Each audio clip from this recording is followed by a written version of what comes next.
être très long en introduction parce qu'on a beaucoup d'intervenantes et d'intervenants, enfin beaucoup, on a un nombre d'intervenantes et d'intervenants de grande qualité, donc qui ont beaucoup de choses à vous dire cet après-midi. Je veux les remercier d'être là.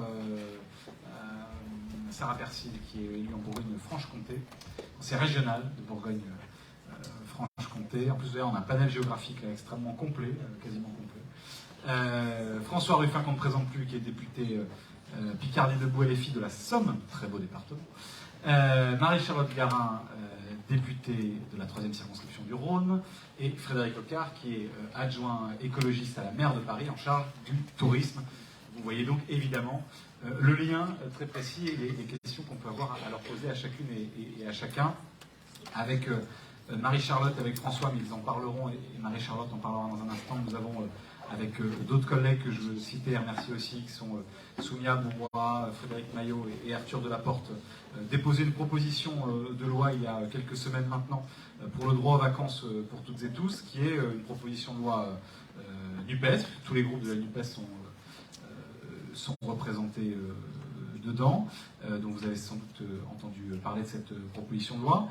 Et pourquoi, alors, moi je vais évidemment pas développer les thèmes qui vont être développés dans un instant, si ce n'est simplement vous dire pourquoi en fait on a d'abord proposé avec Marie-Charlotte qu'on parle du droit aux vacances dans ces journées d'été des écologistes, pourquoi on a travaillé ensemble, je pense parler sous votre contrôle, vous me corrigez si jamais je ne reflète pas votre pensée, mais pourquoi on a travaillé ensemble ce sujet, déposé une proposition de loi et qu'on a décidé de poursuivre cet engagement, ce travail. On a fait plusieurs déplacements communs ensemble, on a fait plusieurs expressions, tribunes ou autres ensemble, et on compte bien ne pas s'arrêter après la période estivale, qui est une période où on parle traditionnellement plutôt de la question des vacances, puisque c'est le moment où les familles font le choix de partir, enfin font le choix, subissent le choix de partir ou de ne pas partir en vacances, où c'est le moment où il y a des enquêtes journalistiques là-dessus. On a décidé de prolonger ce combat et cet engagement.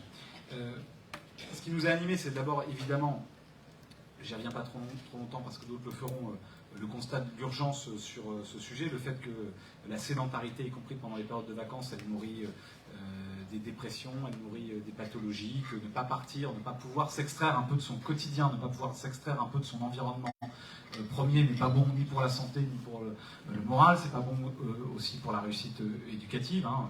Tous cette expérience, la première question que se posent des gamins dans une classe à 8h du matin le jour de la rentrée scolaire, c'est et toi, tu as fait quoi pendant les vacances? Alors là, maintenant, avec Emmanuel Macron, certains diront bah, moi, on m'a pris 15 jours, 3 semaines de vacances en rab, hein, parce qu'on va faire, après l'inégalité partout, on va faire aussi l'inégalité dans les dates de rentrée scolaire.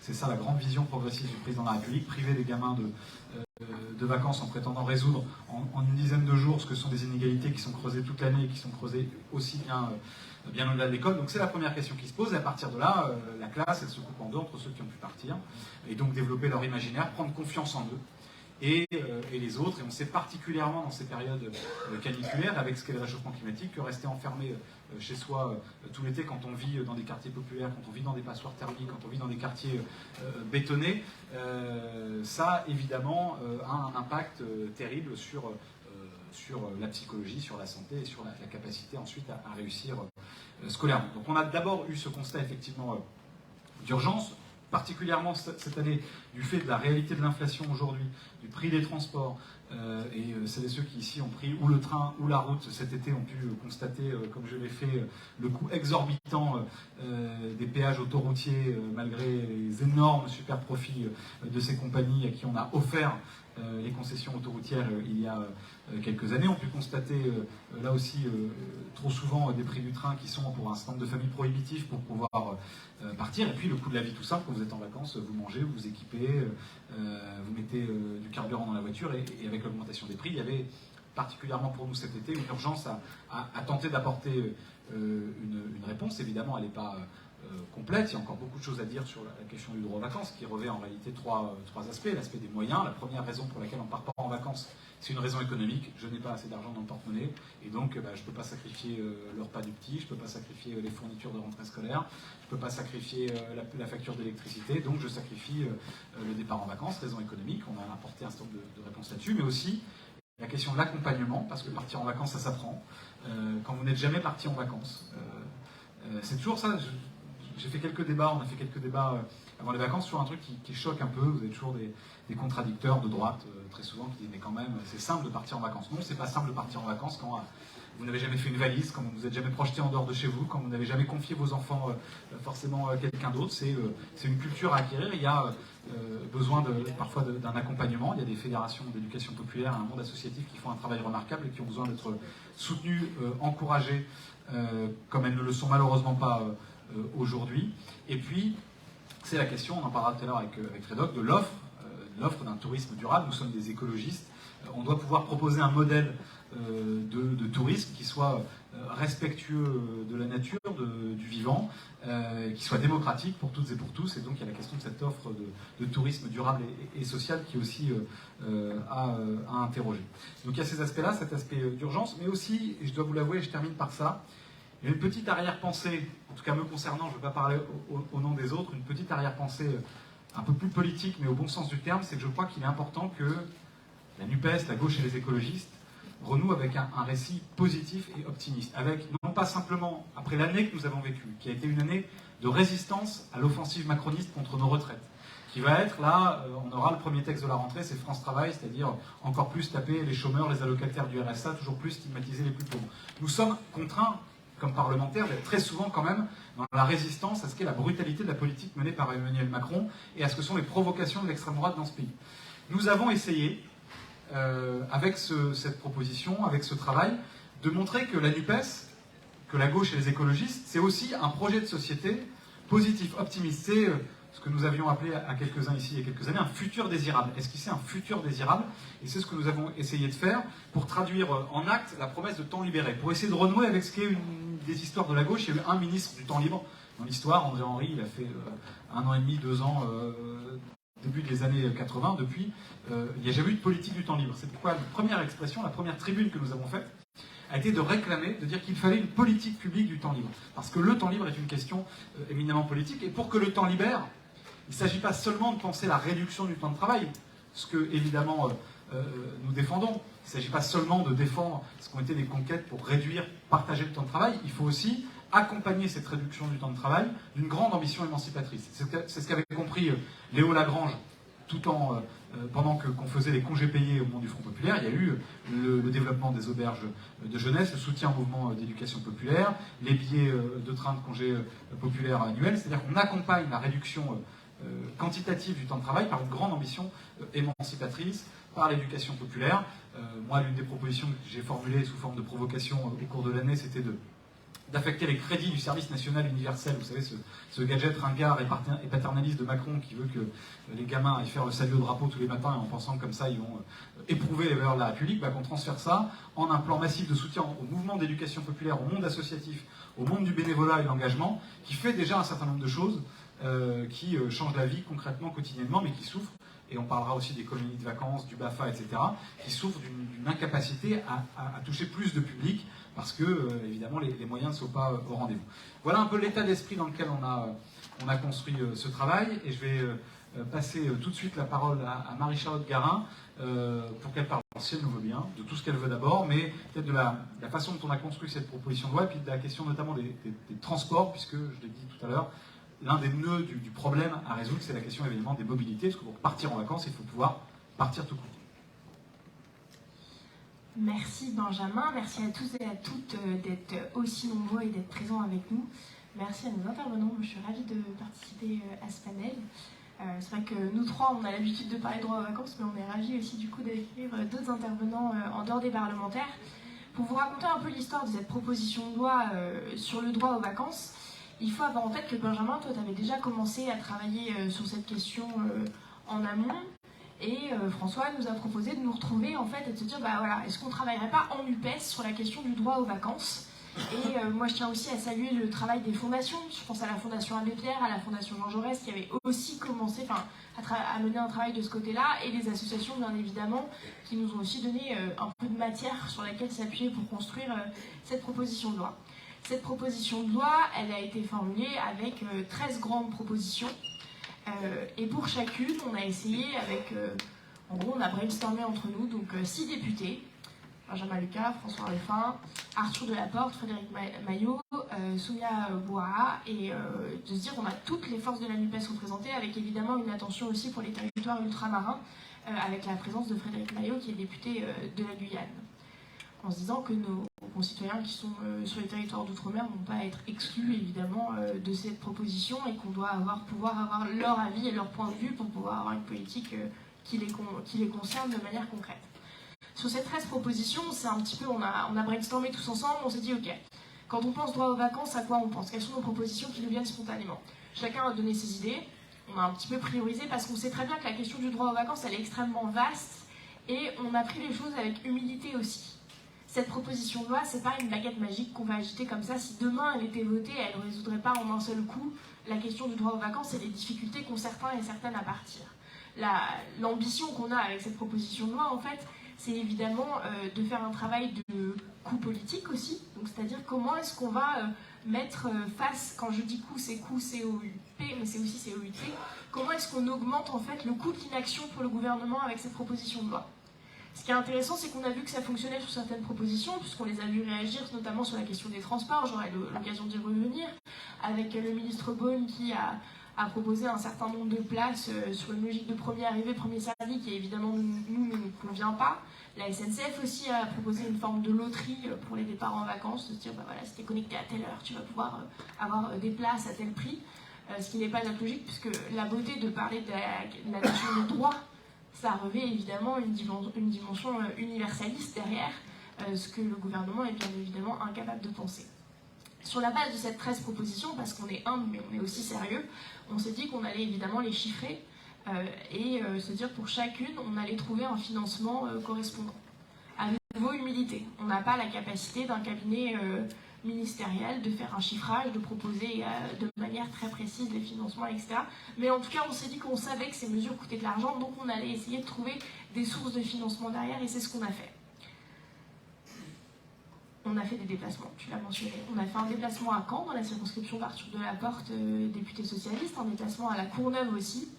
Et ce qui a été passionnant, enfin moi j'ai trouvé en tout cas avec ces déplacements, ça a été les échanges avec les acteurs qu'on a rencontrés sur place. Et moi j'ai envie de croire que cette proposition de loi, elle va continuer à vivre, mais en fait elle va continuer de s'alimenter et d'être améliorée. Parce que typiquement, quand on va dans un centre de vacances de collectives à Caen, on a des gens qui nous expliquent, ben voilà, nous typiquement, on nous a mis des contraintes en termes de rénovation thermique, mais c'était avant le Covid, c'était avant l'inflation, etc. Et en fait, on n'a pas les moyens aujourd'hui de faire ces rénovations. Ben ça, typiquement, c'est pas quelque chose que nous, on a pu prendre en compte dans notre proposition de loi, parce que soit on n'y avait pas pensé, et aussi parce que je l'ai dit à nouveau, cette proposition de loi, elle n'a pas vocation à être exhaustive. Moi, hier, j'étais au forum des jeunes écologistes, on a parlé de droit aux vacances, ben, j'ai eu plein de retours. Et on avait du coup un prisme en fait d'une population beaucoup plus jeune. Donc on a eu les retours évidemment des jeunes qui sont animateurs, de ceux qui bossent dans une PME et qui disent pareil, en fait moi je peux pas partir en vacances quoi. Parce que si je pars en vacances, ma PME elle tient pas la route en termes de chiffre d'affaires. Et tout ça c'est des questions où évidemment avec une proposition de loi on n'est pas en capacité d'y répondre. Et notre enjeu c'est de comment est-ce qu'on va continuer de travailler et de nourrir une vision globale du droit aux vacances qui va être de plus en plus fine pour essayer de répondre à tous les cas de figure. Cette proposition de loi, je l'ai dit, elle va s'affiner et l'objectif c'est qu'on arrive en fait en gros en 2027 avec une vision qu'on puisse dérouler par la suite et qui ne passera pas par une proposition de loi. On pourra en débattre entre nous ensuite. Moi je ne crois pas que cette proposition de loi elle trouvera de majorité à l'Assemblée. C'est pas notre objet. Notre objectif c'est à nouveau de cornériser le gouvernement pour que point par point, sur chacune de ces propositions qu'on a dans cette proposition de loi, on leur dise, ben voilà, vous n'avez pas anticipé. 40% de Français et de Françaises qui ne partiront pas en vacances cette année et vous n'avez rien fait encore une fois. Et ça, je crois que c'est notre rôle de les pousser dans leur retranchement pour que ce coup politique il devienne tellement grand qu'ils soient obligés de bouger, même si c'est point par point, même si c'est pas une politique globale. Et je donnais l'exemple des transports qui a été un exemple intéressant. Et donc je vais me permettre d'enchaîner pour vous dire ce que nous, on a mis dans notre proposition de loi sur la question des transports. Aujourd'hui, on fait le constat que sur les départs en vacances, à 70%, le poste de dépense principal, c'est la question des transports. Pourquoi? Et c'est peut-être votre cas. Peut-être que vous partez en vacances chez des gens que vous connaissez. Donc ça ne va pas être l'hébergement qui va coûter le plus cher, ça va être le transport pour y aller.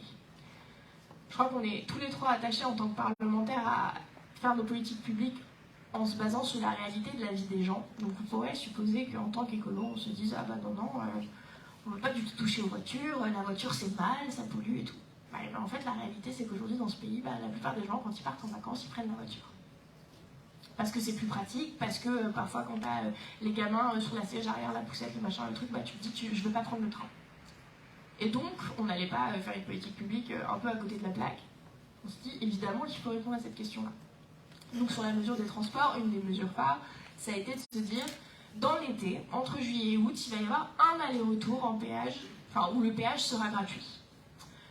En partant notamment du constat qu'en 2021, en fait, les sociétés autoroutières, c'est 4 milliards de bénéfices qu'elles ont fait, et c'est 80% de ces 4 milliards, ils sont allés où? Dans la poche des actionnaire. Alors je suis désolée, moi je trouve ça inacceptable, aujourd'hui, qu'on se dise qu'il n'y a pas un certain principe de solidarité nationale, et que les sociétés autoroutières ne vont pas mettre aussi la main à la pâte pour que tous les Français et les Françaises puissent partir en vacances.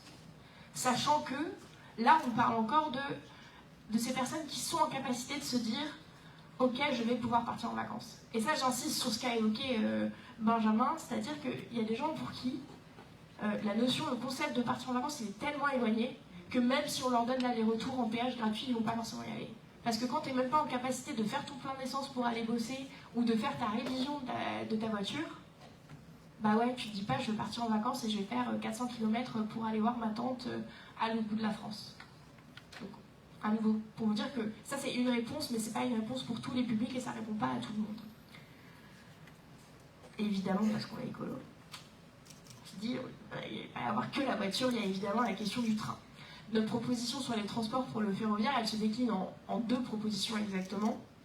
La première, c'est de se dire qu'il y a un aller-retour en TGV à 29 € quand vous voulez dans l'été, en juillet ou en août, mais on essaye en gros qu'il y ait un trajet qui soit accessible en train financièrement. L'autre proposition, c'est de se dire 29 €, TER illimité sur juillet et août. Ça donne deux options qui sont assez différentes, qui sont vraiment pas les mêmes, avec le TER en plus, cette notion et cette conscience de se dire qu'avec le TER, on peut aussi partir moins loin.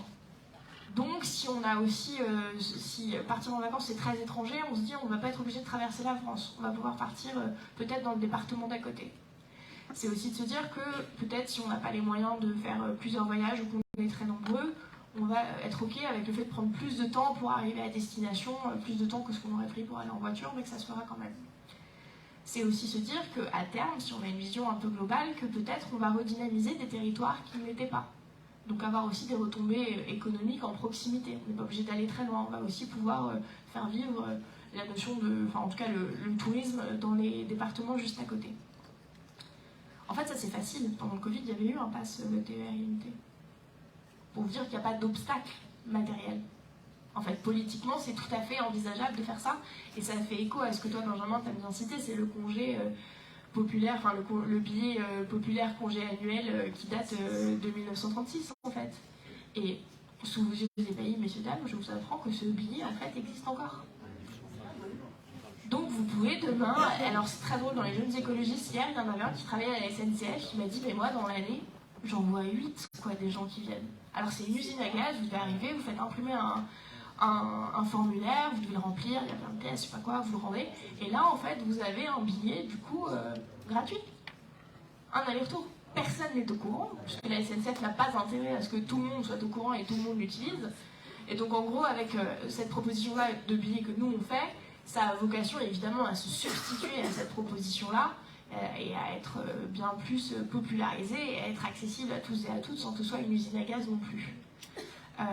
On s'inspire évidemment, il y a plein de pays et de villes en Autriche qui ont fait des modèles similaires et je vais vous donner un exemple qui va être celui de l'Allemagne qui l'année dernière a mis en place pour 9 € par mois.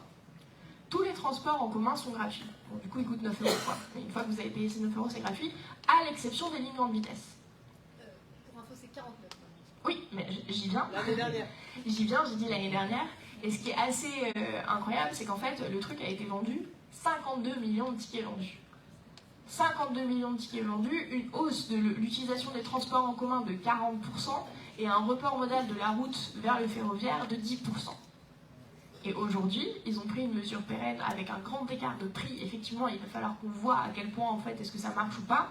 Aujourd'hui, ils sont passés à un modèle de 49 € par mois, transport en commun illimité, sauf ligne grande vitesse. Et moi, je serais curieuse, effectivement, qu'on voit, parce que je trouve qu'il y a quand même un grand écart entre 9 € par mois et 49 €. Donc de voir ce que ça donne en termes d'usage, est-ce que c'est rédhibitoire ou pas, et en termes d'utilisation. Mais en tout cas, on a bien la preuve que ça fonctionne, puisque nos voisins les plus proches en font une mesure pérenne.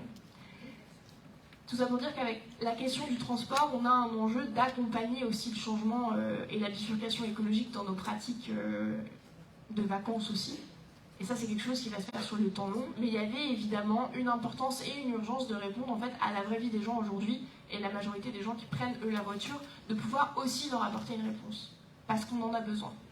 Et évidemment, il y a d'autres mesures, je pense notamment au ticket climat qui va être porté, enfin qui est déjà porté par Karima Delli, qui va dans ce sens-là. Donc il y a plein de mesures sur le train qu'on peut porter sur le ferroviaire pour permettre aux gens de partir. Parce que je le rappelle, 70% du poste de dépenses pour les vacances, c'est le transport. Et nous, c'est notre responsabilité, et c'est des questions financières en grande partie, c'est de pouvoir permettre aux gens de partir. Et l'hébergement ? Bah non, puisque les gens vont, la dame dit, et l'hébergement. En fait, non, parce qu'en grande partie, quand les gens n'ont pas beaucoup de moyens, ils vont chez des gens qu'ils connaissent. Donc ils sont hébergés par des proches, par des amis. Ouais, c'est les trois quarts. C'est à peu près 3/4 des Français qui, quand ils partent en vacances dans leur famille. Donc du coup, je dis les 3/4, je ne sais plus, c'est peut-être 70%, mais enfin on est dans ces eaux-là. C'est une statistique qui m'a surpris. Je voyais s'il fallait un ou pas à la fin. Mais c'est une statistique surprenante. Mais voilà, donc le premier poste de dépense n'est plus l'hébergement, mais devient le transport. C'est ça. Et juste sur le ticket à 9 € l'an dernier en Allemagne, une des conséquences c'était qu'il y avait beaucoup de punk à chiens qui prenaient le train en même temps que les gens conducteurs de soi. Et que justement, je pense que sur l'évolution tarifaire, on a vraiment une base sur la mixité sociale pour voir s'il y a un gap d'une année à l'autre. Oui. Ouais, et je pense que ça sera très intéressant de voir, parce que moi je trouve que l'écart est grand, quoi. Donc ce sera très intéressant de voir en termes d'usage où on en est, et dans le temps comment ça s'inscrit en termes d'accessibilité tarifaire par ailleurs. Donc je vous ai donné un petit peu un aperçu de la méthodologie qu'on a eue en tout cas, et comment est-ce qu'on a travaillé sur cette proposition de loi. Nous on a tous et toutes évidemment la volonté de continuer à la faire vivre et à la faire évoluer, et l'objectif c'est de démontrer qu'il n'y a pas de contrainte matérielle qui justifie qu'on ne puisse pas la mettre en place. Et plus on rencontre des acteurs sur le terrain, plus on se rend compte qu'en fait on peut y aller. Il suffit d'y mettre de l'argent et de la volonté politique. Donc notre rôle c'est évidemment de les pousser sur la question de la volonté politique, et de nous d'être le plus près possible pour qu'en 2027, quand on sera au pouvoir, de mettre en place un droit aux vacances qui soit effectif, réel et accessible pour tous et toutes.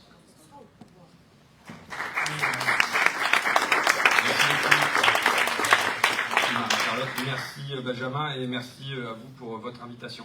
Je vois que je dois parler sur l'urgence d'avancer sur le sujet du droit aux vacances.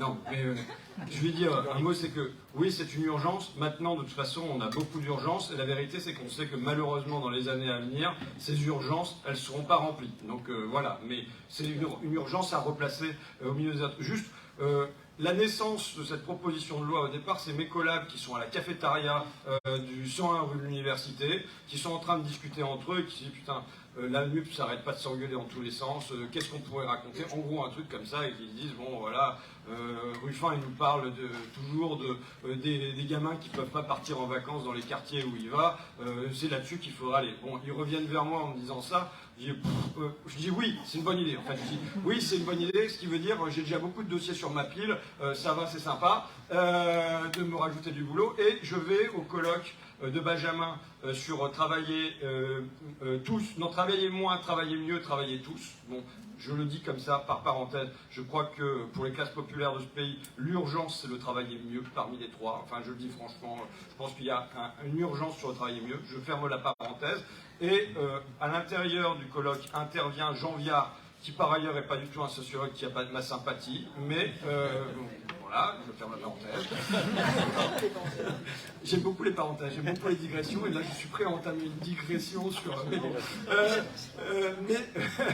et qui énonce que là il y a une nécessité sur les vacances qui propose deux choses. Il dit normalement on doit avoir pour objectif de faire passer le taux de départ en vacances de 60% à 80%. Donc il fixe un objectif et il dit en ciblant notamment les quartiers populaires, parce que là il y a un vrai souci sur le départ en vacances dans les quartiers populaires. Donc du coup on va boire un coup au bistrot. Je crois beaucoup aux interstices, et je crois aux parenthèses et aux interstices. Non, je crois beaucoup que la politique elle se fait dans des machins comme ça, un peu formels, mais elle se fait aussi parce que les gens vont au bistrot boire un coup et puis bon, finalement ton truc là c'est pas. Et donc au bistrot je lui dis mais est-ce que ça serait pas bien d'avancer ensemble sur un truc sur les vacances et puis d'y associer tout le monde. Alors avec plusieurs objectifs pour moi que j'avais en tête à ce moment-là.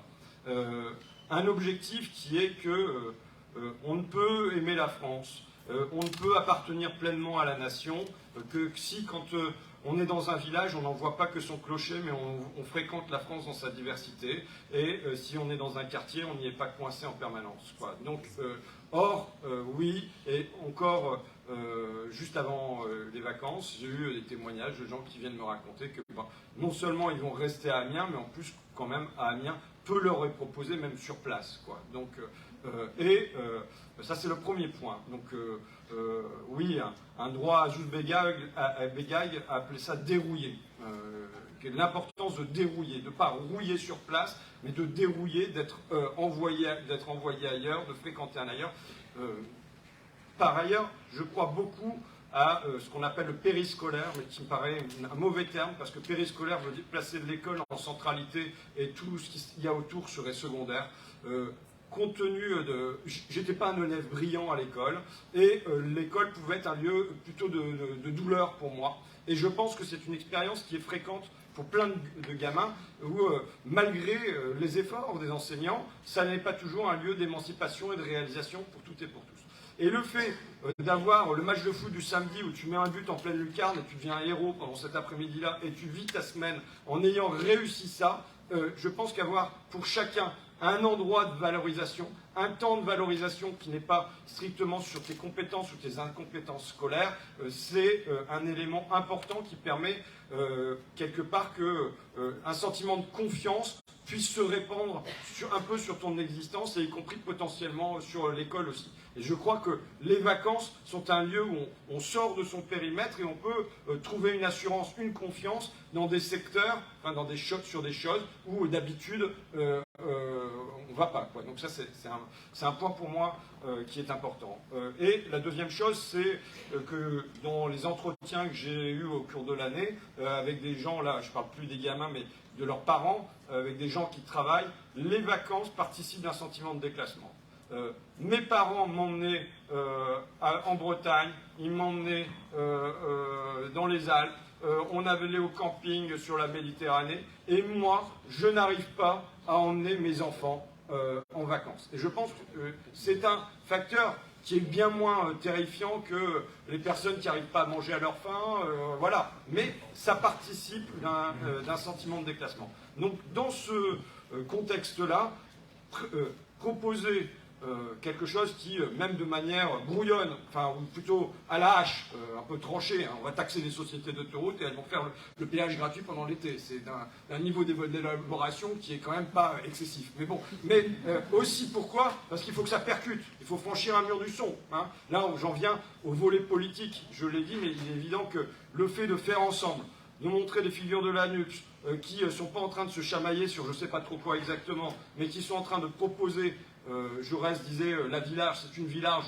qu'il nous faut, d'élargir la vie, de ramener du soleil dans la vie des gens, c'est une démarche qui est politique, d'amener là-dessus, et avec une réussite qui, moi, m'a surpris, de déplacer le débat et de faire que notre proposition, qui aurait pu être une proposition, je veux dire des propositions, on a un paquet déposé toutes les semaines à l'Assemblée nationale.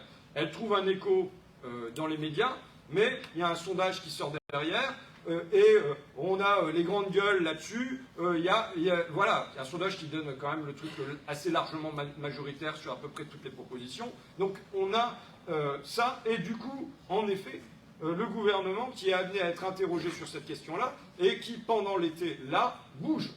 Alors, il bouge dans les déclarations. D'accord ? Il bouge dans les déclarations, mais il bouge sur 2 points. Aurore Berger qui dit qu'il y aura, combien c'est, je ne sais plus combien, mais enfin, il y aura un espèce de passe colo qui sera mis en œuvre, et Clément Beaune qui dit qu'il y aura des trains gratuits ou pas chers du tout pour les jeunes l'année prochaine. Bon, je pense que ça signifie qu'on a un travail qui est à continuer. On a un travail qui est à continuer pour gagner ce qui peut être gagné. Tout ce qui peut être gratté pour les gens, on doit le gratter et le mettre à notre crédit, c'est évident. Donc si on peut gratter ça, il faut qu'on aille gratter ce qu'on peut gratter, quand bien même on viendrait dire c'est pas assez, c'est pas pour tout le monde, c'est minimal et machin, mais on doit aller le gratter. Moi, si ça permet de transformer un peu l'existence de jeunes de mon coin l'été prochain, je prends. Donc ça, c'est une première chose. Donc comment on peut s'y prendre ? Je pense qu'il est évident qu'il faut qu'on élargisse, on l'a fait quand même assez rapidement, notre proposition de loi, avec des discussions avec les associations, mais quand même assez rapides. Je pense qu'il faut qu'on publie une tribune en disant à Aurore Berger, un chèque n'est pas une politique, et qu'il soit associé à un certain nombre de fédérations, d'associations, ainsi de suite. Et enfin, le deuxième point, les maires, les collectivités locales, n'ont pas été associés à cette démarche mise en œuvre par des députés. Or, moi, ça me paraît essentiel. Ça me paraît essentiel. Il ne faut pas se raconter, je disais, on est dans des urgences qui ne sont pas traitées maintenant. Ça veut dire que ces urgences-là, si on a la possibilité de les traiter, c'est en étant majoritaire en 2027. On ne va pas se cacher derrière son petit doigt. Comment on peut se rendre crédible pour 2027 ? Je pense que ce n'est pas en ayant des propositions imaginaires, c'est en ayant des propositions dont on montre qu'elles ont déjà réussi ailleurs, qu'elles ont réussi en Allemagne. Si elles ont réussi en Allemagne et qu'il y a des millions de personnes qui ont pris le train alors qu'ils n'avaient pas l'habitude de le prendre, ça veut dire que si on fait la même chose ici, eh ben ça marchera. Mais, et en particulier les écologistes, vous avez quand même conquis un certain nombre de mairies.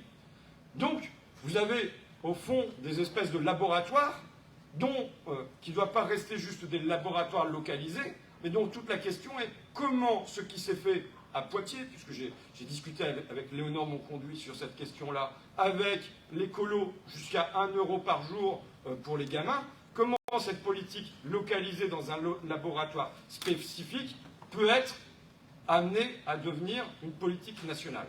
Et je pense qu'on a, pour moi, cet axe de travail-là, on n'en a pas discuté avant, sinon j'ai envoyé un message Telegram en disant, vu qu'ils réagissent comme ça serait peut-être bien qu'on continue à bosser sur la question, mais élargir le front en termes d'associations, ainsi de suite, et avec une espèce de recension des expériences menées sur en local.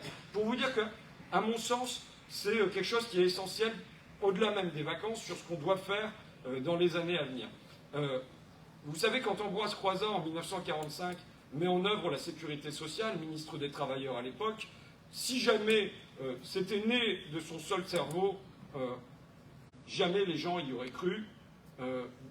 Vraisemblablement, il n'aurait pas eu l'idée tout seul. Bon, pourquoi cette utopie formidable qu'est la sécurité sociale est possible ? Parce qu'il y a déjà eu des caisses de solidarité à des tas d'endroits dans le pays, parce qu'il y a des fédérations de travailleurs qui ont mis ça en œuvre, parce qu'il y a des mutuelles, et donc ça veut dire que quand ils proposent la nationalisation de cette politique, c'est déjà quelque chose qui existe dans un certain nombre de laboratoires, on voit à quoi ça ressemble, et donc l'expansion de ça, en plus dans cet élan d'espoir qu'a été la libération, paraît qu'il y a une utopie qu'on est à même de réaliser. Je pense qu'on a aujourd'hui à s'appuyer beaucoup sur ce qui est fait au niveau local, en montrant les limites, et souvent les maires eux-mêmes ou elles-mêmes en disent les limites, parce qu'ils voient bien qu'ils butent sur des textes législatifs, qu'ils butent sur les questions de budget, qu'ils butent sur tout ça, mais en montrant qu'il y a des expériences qui sont menées, qui sont en partie concluantes, et que notre objectif doit être de généraliser, nationaliser tout ça. Voilà le chemin qu'on a parcouru, je le dis avec fierté. Il y a une question qui nous a permis aussi, je dis, une petite chose comme ça, de sortir d'un espèce de dolorisme. La gauche, c'est ça va pas, on perd, le travail, ça tue, enfin, vous voyez, c'est toujours ça, quoi, en gros. Hein. Non, mais voilà. Et là, de dire, voilà, on vient proposer un horizon avec du soleil à l'intérieur de cet horizon. Et donc, je pense qu'avec fierté, je dis qu'on a réussi ça. On a réussi à amener le débat politique sur notre terrain. C'est un enjeu majeur. de ne pas avoir à se déplacer en permanence sur le terrain de l'adversaire, mais arriver à amener l'adversaire sur notre terrain à nous.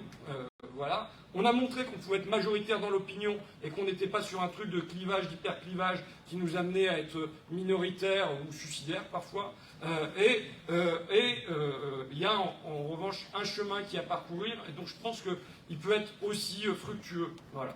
Merci à vous en tout cas et merci encore pour votre attention.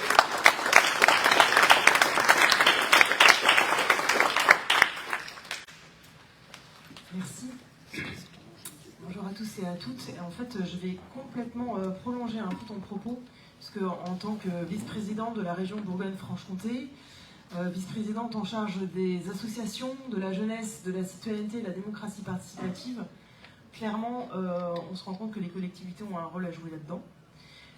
Et moi, mon sujet, ça ne va pas être le droit aux vacances. En fait, je viens hacker l'atelier pour parler de mon sujet. Voilà. Non, justement pour vous proposer en effet de pumper un peu la proposition de loi et de faire en sorte qu'on soit sûr d'oublier personne. Donc j'apporte ma modeste contribution, mais moi clairement j'ai la question de mais qui est compétent dans cette politique et en tant que politique pour travailler le sujet. Je vous fais un rapide truc historique, mais au départ on est d'accord, c'est les mairies qui bossent le sujet.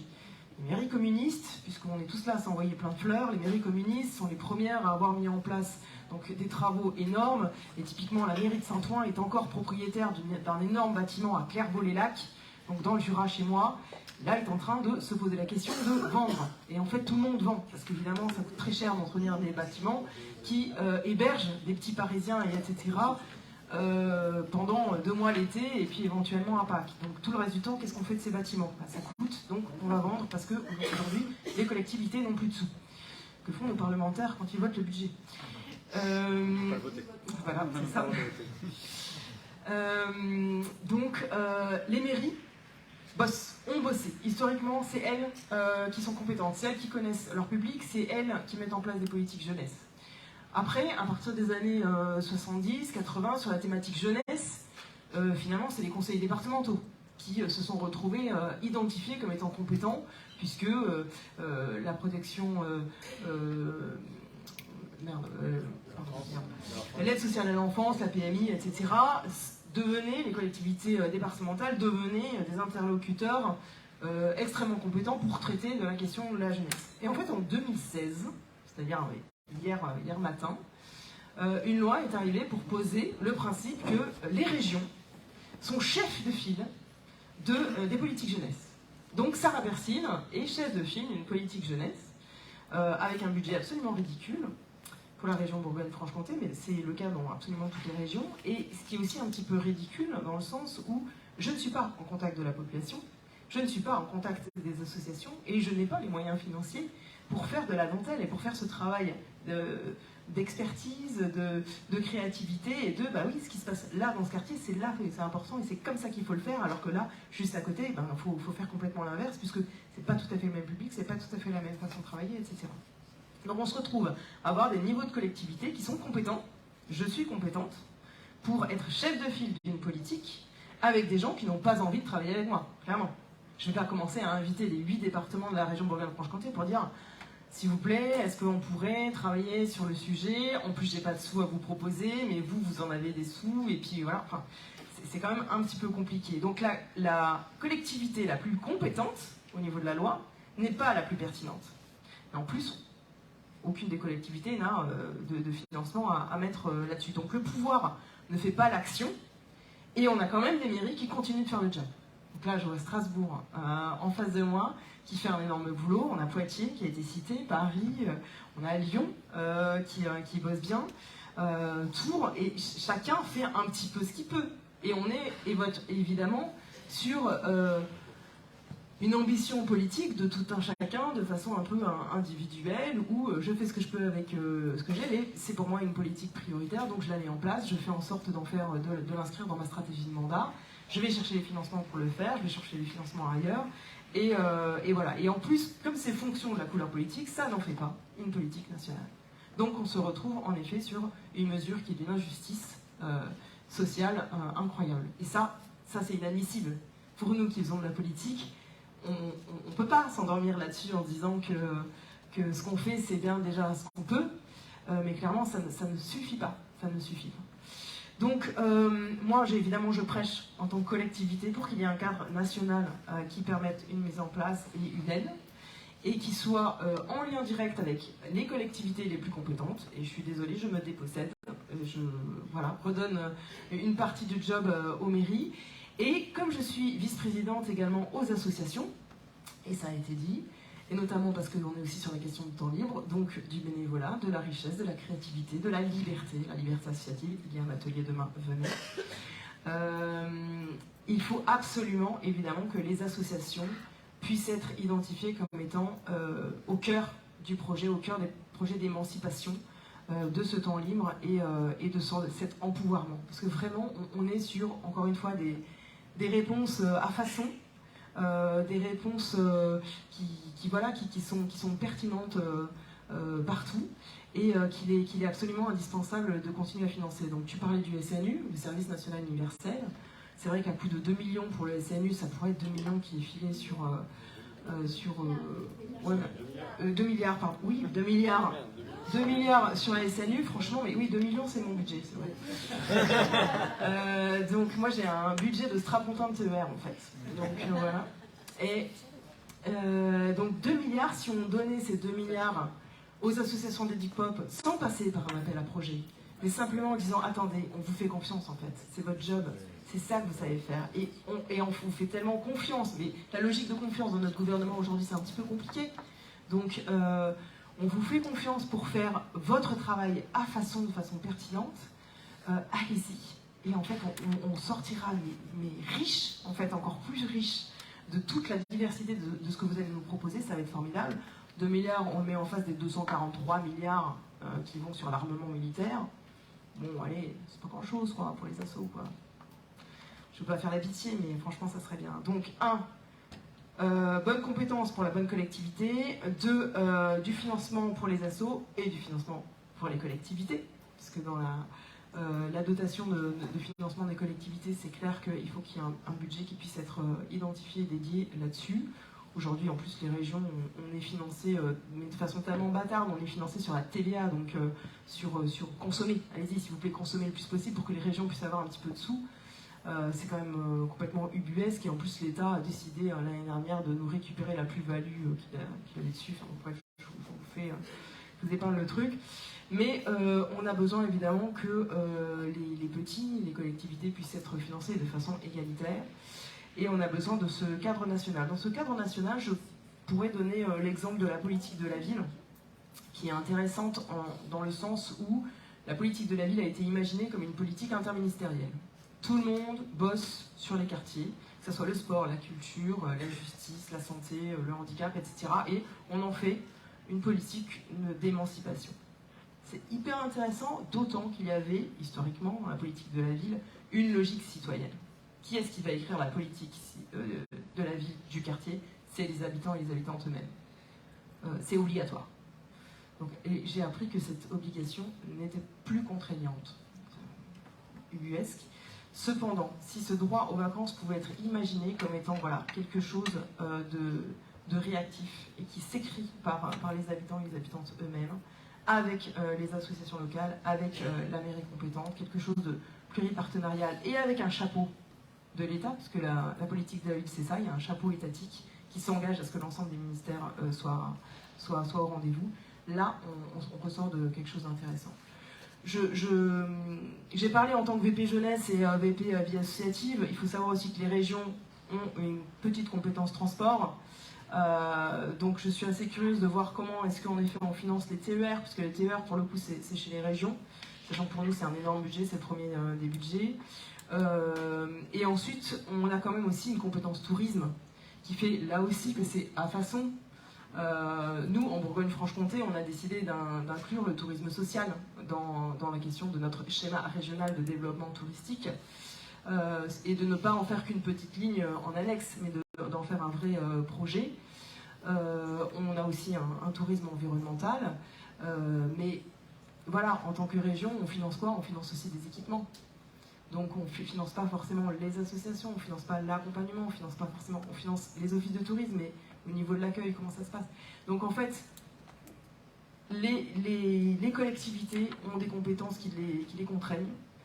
Les associations sont libres et doivent absolument le rester. L'État doit pouvoir garantir tout ça. Donc, let's go, quoi.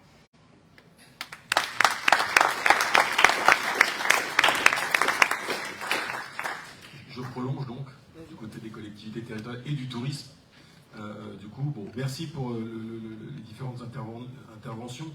Et puis merci sur deux choses. Je vais partir de ce projet de loi, en dehors de son aspect politique et de regroupement de l'écologie et de la gauche, mais je ne reviens pas là-dessus, c'est évidemment un élément important. C'est ce qui a été dit aussi sur la question d'écouter les collectivités territoriales. Je ne vais pas refaire ça, mais vous le savez, on est à un point. Ce gouvernement a plein de défauts et beaucoup de défauts, notamment un qui n'est de absolument pas écouter les collectivités territoriales et d'essayer de les étrangler par rapport à ce qu'elles essayent de faire.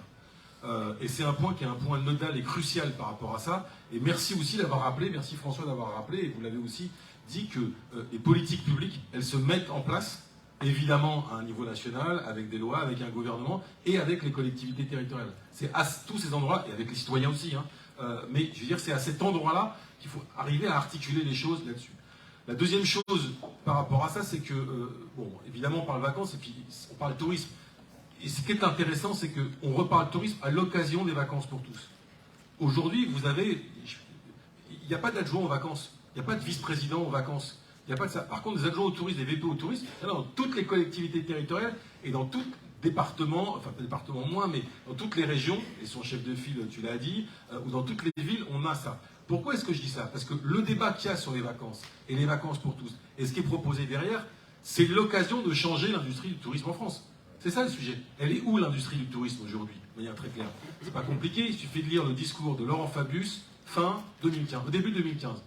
Laurent Fabius, en 2015, il fait la COP de 2015 sur le climat de ça. Je sais pas dans cette salle que je vais rapprendre et dire ce qui tout ce qui se dit à ce moment-là. Et en début d'année, il dit 100 millions de touristes en France. C'est ça qu'il dit. Parce qu'il est à la fois ministre des Affaires étrangères et ministre du Tourisme. Et il dit l'objectif en France, c'est de développer un tourisme dans lequel il y aura 100 millions de touristes. En 2025 ou 2030. Je ne sais plus quel objectif il se fixe. Derrière, le résultat des courses, c'est que la filière touristique, elle est développée et axée sur quoi? Sur l'avion. L'avion. Si vous avez toutes les histoires de taxes, de machin, de ceci, cela, c'est parce que c'est d'abord l'avion. Et aujourd'hui, l'avion est beaucoup moins cher, y compris pour les classes populaires, que le train. Donc on développe l'avion. Petit 1. Petit 2, c'est faut que ça rapporte du pognon, parce que ceux à qui il s'adresse, c'est la filière touristique. Donc derrière, c'est Airbnb. Bonjour Airbnb, aucun problème, très peu de barrières à Airbnb, aucune collectivité territoriale qui peut, à la différence par exemple de l'Italie ou de l'Espagne, dans laquelle les collectivités territoriales peuvent agir territorialement, on peut quasiment rien faire. Regardez tout ce qu'on a essayé de faire à Paris, c'est à chaque fois on doit finir devant le tribunal pour leur dire il faut un numéro d'enregistrement et quand il y a un immeuble dans lequel il n'y a que du Airbnb, ça pose quand même problème parce que plus personne ne peut se loger, bref, sur Airbnb. Troisièmement, évidemment, sur la question de l'hôtellerie, l'inflation des prix, des coûts de l'hôtellerie. Parce que pourquoi les gens vont se loger en famille et tout ça? C'est parce que l'hôtellerie est beaucoup trop chère. Vous avez ce sujet-là aussi là-dessus. Donc c'est autour de ça qu'est construite la filière touristique. Donc si on parle de valeurs différentes, et quand on parle des vacances pour tous, c'est des valeurs différentes que celles dont je viens de vous parler là. Et c'est d'autres types de vacances. Ce n'est pas des vacances qui créent derrière tous les phénomènes de surtourisme. Vous avez bien vu tout ce qu'il y a pu y avoir aujourd'hui sur les phénomènes de surtourisme qu'il y a en France. Le fait qu'on commence à bloquer des lieux qui sont plus accessibles, les calanques à Marseille, qu'un certain nombre de villes à l'étranger se posent cette question, Venise, et que nous, sur Paris, on commence aussi à se poser, non pas pour faire un numerus clausus, mais on commence à avoir des problèmes sur des quartiers dans lesquels les habitants nous disent bon, ok, on aime bien les touristes. Enfin, franchement, waouh, ça fait quand même, il y a beaucoup de monde, il y en a trop, comment on fait, choses comme ça. Mais c'est parce qu'à un moment donné, on a fixé comme cap, et Le Drian a redit en 2019, lui aussi, ça, la même chose, objectif 100 000 touristes. 100 millions de touristes, pardon, en France. Bon. Sachant que, dernière chose, quand on dit 100 millions de touristes, c'est pas simplement les questions qui sont des touristes étrangers. C'est la question des touristes français. Je rappelle que la moitié des touristes en France sont des Français qui se déplacent. Ça. Nous, pour Paris, c'est simple, c'est 50% des touristes qui sont ça. Alors après, l'extension est de ce qu'on considère un touriste, évidemment quelque chose d'assez large. Je rappelle que dans cette salle, à part les gens qui habitent Au Havre, vous êtes tous des touristes. Et vous êtes considérés comme des touristes. Vous êtes déplacés pour des raisons qui ne sont pas des raisons familiales, donc pour des raisons qui sont des raisons d'engagement dans une autre ville dans laquelle vous allez passer une nuit. On commence à compter les touristes comme ça. Donc évidemment, ça fait beaucoup de touristes de ce point de vue-là. Petite boutade que je fais, un petit tiroir, une parenthèse, je sais plus Tadine là-dessus. Mais bref, pourquoi est-ce que je vous dis tout ça? Parce que si on commence à travailler sur d'autres valeurs, sur d'autres sujets, qu'on commence à s'appuyer sur ce que racontent les collectivités territoriales, y compris qui sont des fois pas exemples de critiques, parce que c'est vrai que les villes métropoles vendent leurs lieux de vacances pour tous, parce que ça rapporte de l'argent, et parfois les collectivités territoriales aussi, à qui on les vend, sur des communes beaucoup plus petites, des fois elles les demandent pour pouvoir les récupérer. Donc si on repart là-dessus, en disant on arrête de vendre, mais on redéveloppe tout ce qui sont la question des colonies de vacances, si on commence à identifier les choses là-dessus, si on commence à dire moins d'avions. Nous, à Paris, les élus écologistes, on est porteurs on a fait voter le Conseil de Paris sur l'idée qu'il fallait baisser le nombre d'avions qui atterrissaient à Paris. Comme à Amsterdam, Amsterdam a commencé là-dessus, puisque la ville d'Amsterdam a réussi à gagner moins 10% d'avions à partir de 2025. Et nous, on a dit pareil, sur Paris, on veut moins 10%. Les chiffres d'aéroport de Paris ne sont pas ceux-là. Les chiffres d'aéroport de Paris, c'est plus 5% d'augmentation du trafic à partir de 2026. Hein. Là, c'est stabilisé parce qu'il y a eu le Covid, mais c'est plus 5%. On va mourir. Parce que, dernière chose que je dis, c'est pas pour dire qu'il ne faut pas les vacances pour tous, mais le tourisme en France, et encore une fois, un vacancier, c'est un touriste, c'est 7% du PIB, 11% des émissions de gaz à effet de serre. C'est pas pour dire qu'il ne faut pas que les gens partent en vacances, machin, parce que, après, je ne vais pas vous abreuver de chiffres, mais les clés de répartition derrière, c'est évidemment les clés de répartition que vous avez dans toutes les questions qui sont les questions de pollution. Les riches polluent beaucoup plus que les pauvres. Okay, donc voilà, le jet privé pollue plus, y compris que celui qui part à 5 dans sa voiture, même si elle est diesel et qui traverse toute la France. Il y en aura toujours un, le riche polluera toujours avec son jet privé 50 ou 100 fois plus que celui qui est parti en voiture. Bref, voilà, donc moi je vous dis ça parce que je vais finir là-dessus pour ne pas être trop long, mais il y a un vrai enjeu sur la question du tourisme. Sur la question du tourisme, il y a une révolution à opérer de ce point de vue-là. Le tourisme, il y a eu 4 temps, il y a eu 3 temps. Le premier, c'est l'invention du tourisme, qui était grosso modo les humanités, le grand tour, la noblesse au XVIIe, au XVIIIe siècle, qui devait avoir visité les ruines du Parthénon, le Colisée et Notre-Dame. La bourgeoisie s'est emparée de ça au XIXe siècle. C'est le développement des stations balnéaires, Biarritz, La Baule, Deauville, le XIXe siècle. Et après, il y a les congés payés, qui développent là, à ce moment-là, un tourisme de masse, même s'il n'est évidemment pas du tout abouti, je ne vais pas revenir sur tout ce qui a été dit. La 4e révolution, c'est de savoir comment est-ce que tout le monde va pouvoir partir en vacances et que la révolution du tourisme de masse est compatible avec la planète, avec le climat. C'est ça l'enjeu. C'est ça l'enjeu. Parce qu'on ne va pas dire aux gens, oh, vous comprenez, déjà ceux qui partent en vacances, ils polluent, alors vous en plus, vous n'avez qu'à rester chez vous, du coup vous ne polluerez pas. C'est surtout pas ça le discours qu'il faut avoir. C'est fin du mois, fin du monde. C'est les deux sujets, on est bien d'accord là-dessus. Donc il y a un vrai enjeu sur la filière touristique là-dessus. Et dernière chose, je conclue là-dessus, il faut s'attaquer à ça au niveau du Parlement. Parce que ce qui est dit sur le plan du tourisme, encore une fois, ce que je vous dis, sur le plan politique, c'est Fabius 2015 et Le Drian qui le redit comme ministre des Affaires étrangères en 2019. Et il y a un rapport, je ne sais plus de qui parlementaire, ce n'est pas issu de la NUPES, qui date de l'année dernière ou il y a 2 ans, sur la question du tourisme, qui se remet dans cette ligne-là. Il faut en sortir. Tant qu'on n'en sortira pas, vous aurez une industrie du tourisme qui, y compris, proposera des choses contradictoires avec ça. Et qui vous balancera des 30 € l'aller-retour pour aller au Baléares. D'accord, ok, super. Et donc on sera là avec les billets de train, et il y aura 30 € pour aller-retour pour aller au Baléares avec un bilan carbone que je ne vous détaille pas. Voilà, je ne voulais pas être plus long, mais petite, je ne sais pas, conclusion, infra, tiroir, mais un vacancier, c'est ensuite un touriste à partir du moment où il part de chez lui. Merci.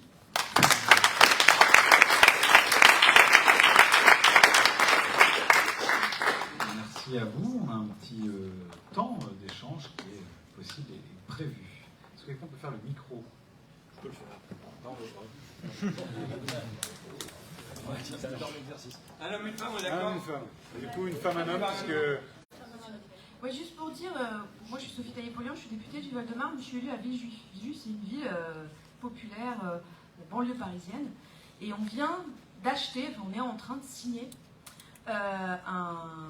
l'achat, la question d'une ferme dans Lyon, Bourgogne-Franche-Comté. Donc pas loin. Donc on va produire des légumes, des fruits pour nos crèches. Puis aussi, on va, l'idée c'est aussi d'envoyer des familles, des mômes, etc., faire du camping. Et voilà, et je pense qu'il y a plein de collectivités en fait enfin, le mouvement de vente, il est très ancien. Moi je l'ai vu aussi en tant que fonctionnaire territorial où tout le monde vendait les maisons, des trucs de colo de vacances, on envoyait les mômes, etc. Mais je pense que le mouvement, il est en train de s'enclencher à l'inverse, parce qu'on n'est pas les seuls, et qu'il faut que dans cette avancée, eh ben ça soit dans ce dialogue avec les élus des collectivités locales, on aille voir, vous alliez voir celles et ceux qui sont en train d'enclencher ce mouvement inverse. Et une chose aussi, une deuxième chose que je voulais vous proposer dans votre travail d'élargissement, c'est aussi tout ce travail-là de parler de la France. En fait, on a un pays incroyable. Et les gens, souvent, ils disent « Ah, chez moi, il n'y a rien à faire ». Alors qu'en fait, dans tous les coins de la France, il y a des spécialités à goûter, il y a des monuments à visiter et il y a des coins de campagne sympas. Et en fait, c'est une valorisation de ce que nous, on est, quoi. Et c'est aussi, notre pays a développé, en dehors de l'industrie du tourisme, un réseau de gîtes, c'est fou quand même. On peut aller dans n'importe quel coin de la France, trouver un gîte et faire des trucs sympas. Et je pense que c'est aussi une manière de parler de la France.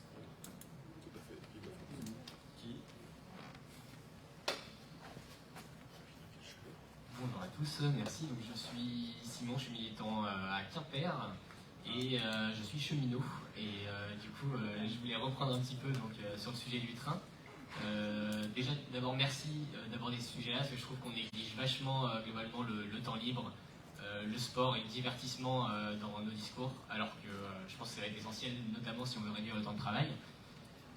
Pour vous dire sur le congé annuel, vu qu'on en a parlé un peu tout à l'heure, si je dis pas de bêtises, c'est 25% de réduction et 50% si on paie au moins la moitié en chèque vacances. Donc, bon, déjà, il n'y a pas tout le monde qui peut le faire. En plus de ça, c'est une réduction sur le plein tarif. Effectivement, on n'en voit jamais dans les trains parce qu'en fait, très souvent, c'est pas intéressant. Ça a été mis en place à une période où les prix étaient fixes et en fait, aujourd'hui, les pleins tarifs ont augmenté et c'est pas intéressant 3/4 du temps. Sinon, pour revenir, je disais que c'était possible matériellement de mettre en place certains trucs. Je ne suis pas si convaincu, je pense que ça dépend vachement des régions. Moi, en Bretagne, c'est impossible. Enfin, en fait, si on met une réduction sur les trains, on ne mettra pas plus de personnes dans les trains pour autant, parce qu'en fait, nos trains, ils sont blindés, quoi. Nos TER, alors là, c'est surtout sur les TER qui font des trajets, des longs trajets, je pense, qu'on parle de partir en vacances, donc nous, genre des Nantes-Quimper, des Rennes-Brest, des trucs comme ça, les trains, ils sont blindés de chez blindés. C'est impossible d'ajouter qui que ce soit, même on refuse des gens régulièrement. On a aussi un problème d'ailleurs avec le cyclotourisme qui se développe beaucoup. On a énormément de vélos dans les trains, c'est ingérable. Et en fait, du coup, je suis pas sûr du tout. Ne prenez ni le train ni le vélo. Ouais, l'avion. Moi, j'ai bien retenu. J'en peux plus. L'avion. Et donc, je suis pas sûr qu'en fait, on pourrait mettre plus de gens dans les trains, même si on mettait en place des réductions. Je suis pas sûr que ça emmènerait plus de gens en vacances, ou alors. On aurait peut-être plus de personnes qui ne peuvent pas se le permettre normalement, mais du coup on aurait un report sur l'avion pour les personnes qui auraient peut-être pris le train. Je sais pas, ça serait pas idéal, mais... Et voilà, c'est tout ce que je voulais dire. Et j'ai un peu peur que si on met des réductions en place sur le train, c'est quand même des revenus en moins pour développer le réseau et les infrastructures et le matériel, parce qu'on manque de trains en fait. Et tant que le gouvernement refusera d'investir massivement dans le train, ça pourrait peut-être juste être de la perte. Non, c'est une femme là. Madame, excusez-moi. Bonjour, je m'appelle Victoire, je suis d'élue de Lyon. J'ai eu quelque chose à voir avec le tourisme pendant la première année de mandat. La batterie est morte, il est en train de se réveiller alors. Non, c'est l'abondance. Et oui, j'avais une double question. La première, pour les gens qui ont plus parlé de tourisme, quand je suis arrivée en responsabilité tourisme au début, ils étaient tous évidemment mortifiés parce qu'il y avait le Covid. Tout le monde du tourisme était genre au dernier sens dessus-dessous. Et ils pensaient tous au monde d'après. Genre, on va faire le tourisme différent, le tourisme bienveillant, en Nouvelle-Rhône-Alpes, le tourisme responsable, le tourisme machin. Et, enfin, je parle des offices de tourisme et des... Qu'en est-il aujourd'hui quand on voit que tout redécolle à la vitesse folle j'ai une remarque sinon, pour ceux qui sont intéressés par l'histoire du tourisme, qui ont 1 heure à passer, je vous conseille la super émission Affaires sensibles sur l'histoire du Club Med. Parce qu'elle est hyper intéressante. Elle brasse toute l'histoire du tourisme, des vacances, le tourisme social et qu'en est-il aujourd'hui. Donc c'est une petite intro pour prolonger les sujets d'aujourd'hui. Et je n'ai aucune... je ne suis pas salariée France Inter ni rien, mais voilà. Bonjour, merci. Alors, donc moi, voilà, je suis Guillaume, je suis adjoint à la mairie de Strasbourg et je suis schizophrène. Parce que d'un côté, je suis en charge de la vie associative, de la jeunesse et de l'éduc-pop et je galère à envoyer des jeunes en vacances avec des subventions de 200 €. Et de l'autre côté, je suis également en charge de la politique événementielle et donc de Capitale de Noël et je fais venir 2,8 millions de visiteurs à Strasbourg chaque année. Voilà. J'ai le collègue en charge du tourisme qui est très content aussi. Mais en fait, voilà, moi c'est un peu sur ce que disait la collègue de Villejuif, je suis assez d'accord, je pense que la phase maintenant de on va arrêter de revendre, il faut qu'on rachète, elle va s'enclencher assez rapidement. Et sur le rôle que pourraient avoir les régions ou les coopérations entre les différentes collectivités, on en parle avec Marseille et Grenoble, on n'a pas encore réussi à le faire, mais c'est que justement on organise aussi des échanges de gosses entre nous et de faire passer les enfants d'une ville à l'autre. On se rend compte qu'on a plus de facilité à faire venir en fait qu'à faire partir. Et il y a un vrai sujet sur ça, je pense, sur une réelle coordination. Et après, effectivement, tout le travail que vous faites, il est essentiel pour toutes les raisons qui ont été très justement décrites. Et voilà, si jamais nous, on est aussi là pour soutenir cet effort à notre niveau. Voilà. Mais en tout cas, parlons-en. Si vous avez une ferme qui traîne, moi j'ai 50 gamins qui s'ennuient. Et je pense que juste entre nous, on peut aussi s'arranger en respectant bien sûr le travail des cheminots de la SNCF. Voilà. S'il y a une femme, ouais, très bien. Bonjour, je suis née à La Baule. Ma mère est née à La Baule et ma grand-mère y est arrivée en 1914. Et je vous avoue que La Baule et les Marais Salants, c'est mon berceau. Je ne peux plus supporter le problème du tourisme dans notre presqu'île guérandaise. Cela devient ingérable, insupportable. Et les contreparties sont énormes pour les populations qui sont des populations sédentaires. C'est-à-dire qu'aujourd'hui, entre les retraités qui sont de Paris, de Lyon, de Grenoble, qui vendent leur maison, leur appartement à 500 000 € ou 600 000 € et qui arrivent dans nos régions et qui effectivement achètent un bien, les villes ne peuvent plus, enfin moi je suis Guérande, c'est une ville qui est encore peu touristique, mais qui ne peut plus faire que des jeunes, que des primo-accédants puissent s'installer à Guérande. Il faut qu'ils partent à 50-60 km. Ceci dit, autres impacts énormes, c'est qu'à La Baule, nous avions un magnifique terrain de camping, qui était superbe, qui était accessible, enfin bon. Eh bien aujourd'hui, sachez que le terrain de camping a été racheté par la ville de La Baule, et devinez qui est dessus ce terrain de camping. Eh bien, comme on ne trouve plus de personnel pour assurer la saison, La Baule a acheté des mobil-homes et y loge son personnel saisonnier. Puisque de toute façon, il n'y a plus de possibilité de rien trouver dans notre région. Donc l'impact du tourisme par rapport aux populations qui sont des populations actives, parce que c'est quand même un bassin d'emploi, c'est le bassin d'emploi de Saint-Nazaire, enfin je veux dire, c'est pas rien. À la Turballe, on vient d'avoir notre magnifique centre qui effectivement va pouvoir gérer les 80 éoliennes qui sont au large. Mais pour vous donner un exemple, la personne qui est le directeur de la base de maintenance, qui voulait trouver un hébergement entre La Baule, la Turballe, Saint-Nazaire et Guérande, avec 2 000 € par mois possible de location, n'a pas pu en trouver. Et il se situe, bon alors là c'est des choses que vous connaissez probablement moins, c'est-à-dire à 80 km, grosso modo, avec sa femme qui est enseignante, qui en fait 50 tous les jours, et les enfants qui doivent être scolarisés. Voilà, je veux dire que ça devient, enfin, moi j'entends bien votre loi, hein, et je suis absolument pour. Le tourisme social, il y en a eu sur notre presqu'île, il n'y en a pratiquement plus, car tout est vendu. Et le bouquet, c'est que nous avons une magnifique presqu'île qui s'appelle la presqu'île de Pimbron, qui a abrité un centre héliomarin magnifique. C'est une situation extraordinaire. Évidemment, ils ne respectaient plus les normes médicales. médicale, l'hygiène, etc. Donc, il est parti à Saint-Nazaire. Et donc, les bâtiments sont à vendre. Devinez qui va les acheter, parce que là, la région se défile, le département se défile, la Cap Atlantique, les 15 collectivités de la presqu'île se défilent. Eh bien, c'est Vinci qui nous achète ce magnifique terrain, bâtiment, enfin bon, etc., cette magnifique presqu'île, et qui, devinez ce qu'il fera, bien sûr, des résidences de haut niveau. Merci. Encore deux remarques, deux questions. Bonsoir. Alors, comme le camarade de Strasbourg, moi aussi, je gère mes incohérences. Je suis Christian Souvrat, responsable de la commission tourisme à ELV, donc militant écolo, et voyagiste, donc je fais partie de l'industrie touristique décrite par Frédéric. Vous pouvez huer, bien sûr, tout de suite. On a engagé un travail à ELV il y a maintenant 2 ans sur le tourisme responsable. Il y a une très belle motion qui a été écrite sur le sujet, où tout ce qui vient d'être abordé par notre ami de La Baule a été traité sur la sabotage de l'industrie du tourisme. J'ai pas forcément besoin de micro.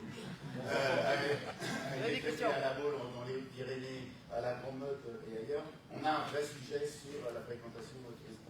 Mais là, on est là pour parler tourisme social, et si on pouvait, je suis très content, en tant que militant écolo et professionnel du tourisme, qu'on fasse des liens entre tourisme responsable et tourisme social, et entre tourisme social et tourisme responsable. Aujourd'hui, faire du tourisme responsable, ce n'est pas faire du tourisme social, et inversement, il faut qu'on arrive à faire les liens. Juste parce que beaucoup de choses ont été dites, je vais pointer quelques petites choses. J'ai commencé mon métier en vendant des colos pour des enfants, pour des ados. On les vendait à des collectivités territoriales, mais on les vendait, et ça a été rappelé, donc j'insiste pas là-dessus, on les vendait essentiellement à des comités d'entreprise. Loi de 1948, les comités d'entreprise sont là pour gérer des activités sociales. Ceux qui travaillent dans des grands groupes, aujourd'hui, savent que les comités d'entreprise qui organisent encore aujourd'hui des colonies de vacances, voire des vacances pour des adultes, se comptent sur les doigts de 2 mains. J'avais, quand j'ai commencé mon métier, plus de 80 comités d'entreprise clients. Je vais fermer la maison l'année prochaine, il m'en reste 2. C'est-à-dire des comités d'entreprise qui font autre chose que de revendre des catalogues qui a les vacances, kilomètres, etc. Rappeler aux comités d'entreprise et leur donner les moyens de remplir leur objectif social, leur activité sociale, et notamment en faisant partir des gens en vacances, en les aidant à partir en vacances, et sans faire de la revente de catalogue, c'est-à-dire en étant actif sur quel type de vacances on vend, et en particulier vendre des vacances responsables, ça doit être aussi, je pense, un gros travail que doivent faire nos parlementaires. Je reviens sur la question, deux autres petits points. La Airbnbisation, ça touche aujourd'hui les petites villes et les campagnes, et c'est un énorme sujet. Je vais très rapidement, je vous invite à rejoindre le groupe de travail tourisme d'Europe Écologie des Verts, parce que nous allons traiter cette question-là en lien avec le tourisme social très rapidement. Il y a un colloque qui va être organisé par le groupe Tourisme et Ruralité à Die les 7 et 8 octobre, où la question de l'Airbnbisation des campagnes va être traitée, ainsi que celle du droit aux vacances quand on habite la ruralité. J'insiste, il y a 40% des Français qui partent pas en vacances. Je vais vérifier le chiffre, mais je crois qu'il y a 80% des ruraux qui ne partent pas en vacances. Et c'est pas parce qu'on habite la campagne qu'on est en vacances, vous savez. Dernier point sur le tourisme social. Il y avait une manière de partir en vacances qui n'était pas très chère jusqu'à il y a une quinzaine d'années, c'était d'aller faire du camping. Aujourd'hui, on va plus au camping, on va en hébergement de plein air. Et la montée en gamme des campings fait que, de l'industrie du camping, fait qu'effectivement, cette manière-là de prendre des vacances n'est plus accessible. Nous avons aussi, je pense, en tant que militants et parlementaires et des élus d'une manière générale, dans les régions, dans les communes et dans les départements, je suis du département des Essonnes et je vous invite à venir en vacances dans 6 Essonnes et vous faites votre circuit pour 8 jours. En développant des campings départementaux dans 6 Essonnes, on arrive à faire partir en vacances des Parisiens. Désolé de la réplique. Ça marche mieux, alors je ne sais pas si vous braillez. On doit arrêter les questions parce qu'on a plusieurs intervenants qui ont des trains. un train, en l'occurrence. On commence par François, puis Marie-Charlotte, puis Sarah, puis Frédéric, puis Gérard. Ça marche pas, c'est symbolique. Oui, j'ai le bâton de parole. Non, d'abord, pour répondre sur l'effet qu'il y a eu en Allemagne sur la mesure sur les trains, c'est qu'ils ont été débordés par la pression. Ça fait quoi? Ça fait une obligation d'investissement sur le rail en Allemagne. C'est la conséquence que ça a eu, de montrer l'enthousiasme que ça avait. Et de toute façon, je veux dire, là on parle de ce qu'on doit faire quand on sera au pouvoir. On ne peut pas parler de ce que Macron va faire. Mais il est évident pour moi que l'outil majeur de la transformation des déplacements de manière écologique dans notre pays, c'est le rail. Donc voilà, là-dessus, c'est évidemment des dizaines de milliards d'euros. Je veux dire, moi je suis des Hauts-de-France, il y a 9 habitants sur 10 qui sont à moins de 10 km d'une gare. Donc normalement il y a un maillage. Hauts-de-France, je déteste, par ailleurs en Bourgogne-Franche-Comté, je ne sais pas si ça a une réalité, mais Hauts-de-France ça n'a pas de réalité, je suis Picard, mais bon. Donc Picardienne des personnes bizarres, mais bon. Mais voilà, donc là, c'est très clair. C'est très clair que ça doit être associé à un effort d'investissement massif sur le rail. Bon, ça c'est le premier point. J'ai un deuxième point marrant parce qu'il faut faire court. La série Camping, Camping 1, Camping 2, Camping 3, moi j'aime beaucoup le 1. Je trouve que c'est un vrai truc de lutte de classe, le bourgeois dentiste qui vient de manière un peu hautaine comme ça et qui a intégré une communauté populaire grâce à Franck Dubosc. Moi j'aime beaucoup le 1. Mais le camping numéro 3, qui est mauvais sur le plan formel, mais qui, sur le scénario, c'est un camping qui veut devenir camping, le camping Les Flots Bleus va devenir un camping de standing et s'instaure une grève, une lutte de classe des vacanciers populaires pour empêcher la transformation. Il n'est pas drôle, mais le scénario est un vrai scénario marxiste.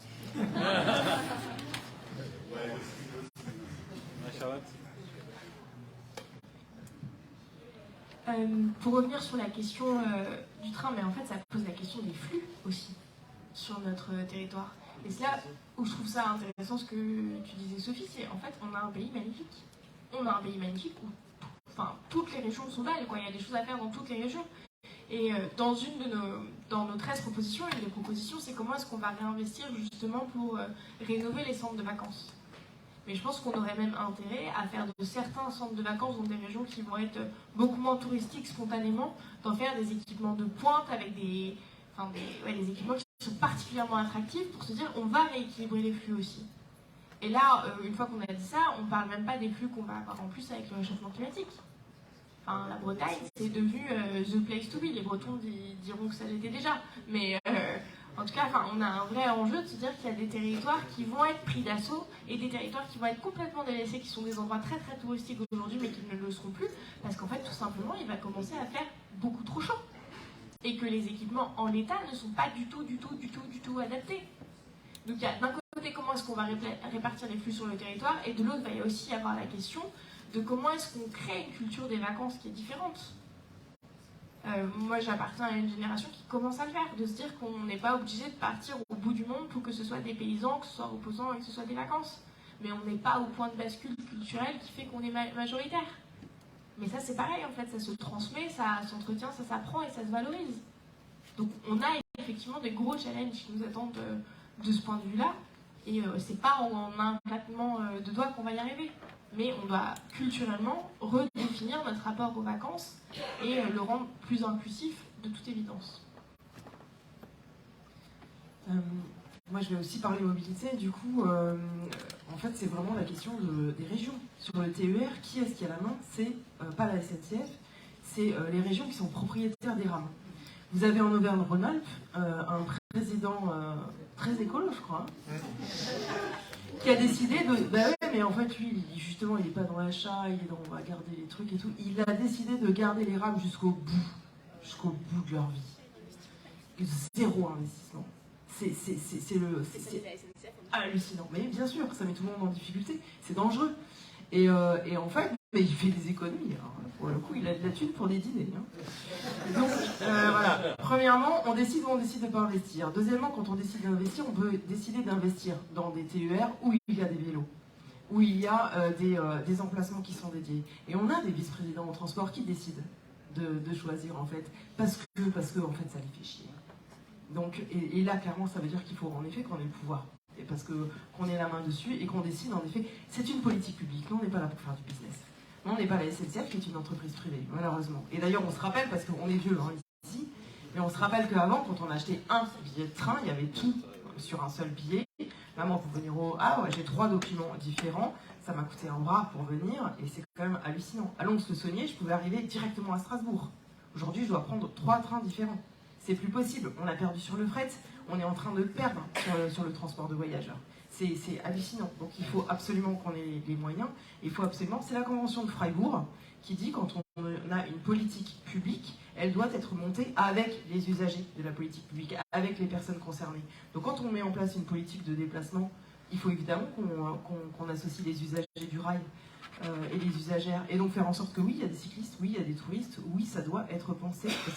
Parce que c'est des données publiques et que ça ne doit pas être des gens qui décident dans leur coin, mais de façon participative, cohérente et pour une bonne gestion des données publiques. Je n'ai pas du tout du coup parlé du droit aux vacances, mais pour moi, c'est vraiment un sujet qui est révolutionnaire, qui est extraordinaire, qui nous permet en fait de gripper complètement le logiciel capitaliste pour dire, attendez, nous, on veut être ensemble, on veut s'amuser, on veut faire la sieste, on veut aller à des concerts, des festivals.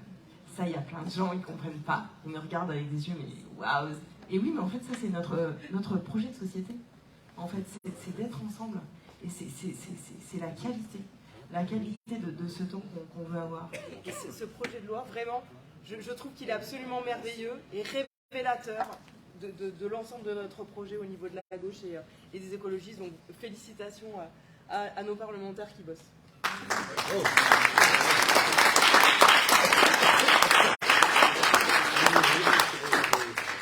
J'y vais pour cause de train. D'accord. Édouard Philippe a quand même enlevé toutes les piles des micros. Je trouve que c'est vraiment... Moi, 3 choses. Je vais le faire a cappella, comme on dit. Un, d'abord, pour ce qui concerne les régions, et l'exemple qui est pris pour la presqu'île guérandaise. Bon, il se trouve que moi, je suis de Bas-sur-Mer, donc je connais bien le coin et le sujet, mais c'est un lieu, et c'est toute une presqu'île, qui s'est développée exclusivement sur un type de tourisme, parce qu'il y en avait quand même à Mousson, à Valentin, il y en avait à Pornichet, il y en avait même une de la mairie du 12e de colonies de vacances. Tout ça a été vendu pour développer un type de tourisme. Et au Croisic, j'y étais encore la semaine dernière, il n'y a pas de médecin. Et ils ont un grand panneau avec marqué au rond-point, là, quand on arrive à la barrière, avec marqué « On cherche 2 médecins pour s'installer ». Alors que vous êtes quand même dans une zone où on peut se dire « Il y a le train, le machin, on n'est pas sur du rural confiné ou difficile d'accès ». Bon, donc il y a quand même aussi des sujets qui sont des sujets, mais je ne reviens pas là-dessus, sur le tourisme pour tous. Oui, ça va impliquer derrière... Alors des médecins, oui, mais ça va impliquer derrière aussi que sur les territoires, on ne développe pas uniquement la question du développement du territoire par rapport à l'attractivité touristique, ce qui ne crée pas forcément de richesse sur le territoire. La deuxième chose, c'est la question sur le tourisme. Tout redécolle. Tout redécolle. C'est reparti partout. Et d'une certaine manière, peut-être que si ce n'est pas reparti partout comme ça tout de suite derrière le Covid, peut-être qu'on serait posé des questions de faire un tourisme autrement. Mais aujourd'hui, tout est reparti partout. Tout est au taquet sur l'avion, le train, la voiture, le machin. Et les prévisions, c'est que ça augmente. D'où, je ne reviens pas sur tout ce qu'on a dit là-dessus. Et dernière chose, comme on est à la fin et qu'on dit pour aller plus loin, je vous conseille ce petit livre d'un universitaire qui s'appelle Rémi Knafou, qui s'appelle « Réinventer vraiment le tourisme, en finir avec les hypocrisies du tourisme durable ». Remarquable, c'est un universitaire qui travaille sur la question du tourisme. Rémi Knafou, il en a publié d'autres aussi. Voilà, donc je vous invite, c'est pas très long, à lire ça, parce que ça pose les bases de tout ce qu'on se raconte là et d'un autre tourisme. Merci.